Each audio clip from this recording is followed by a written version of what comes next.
आम्ही शांत आहोत याचा अर्थ गांडू नाही आहोत.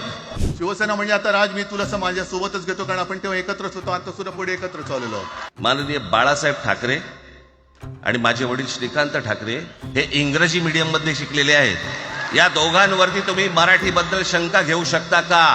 हिंदी, हिंदू, हिंदुस्तान, हिंदू आणि हिंदुस्तान मान्य आहे, पण हिंदीची सक्ती आम्हाला मान्य नाही. कोणाची माय व्हॅली आहे त्यांनी महाराष्ट्राला हात घालून दाखवावं, मुंबईला हात घालून दाखवावं. तो एक गद्दार काल एक बोललाय, जय गुजरात. जे माननीय बाळासाहेबांना जमलं नाही, जे अनेकांना जमलं नाही, आम्हाला दोघांना एकत्र आणायचं, ते देवेंद्र फडणवीसला जमलं. म्हणजे तो पुष्प पिक्चर पाहिल्यात तुम्ही सगळ्यांनी, दाढीवरनं हात फिरवून झुकेगा नाही साला. तसे हे गद्दार म्हणतात उठेगा नाही साला. तुझ भी बोलो उठेगाही नाही. अरे कसा उठणार? आहे का तुझ्याकडे उठण्यासारखं?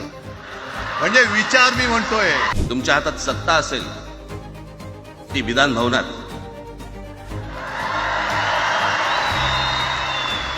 आमच्याकडे सत्ता आहे रस्त्यावर.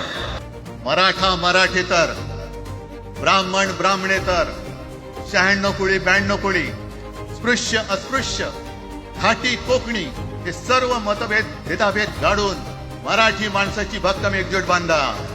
आणि मी असं म्हटलं होतं की कोणत्याही वादापेक्षा आणि कुठच्याही भांडणापेक्षा महाराष्ट्र मोठा आहे. एकत्र आलोय एकत्र राहण्यासाठी.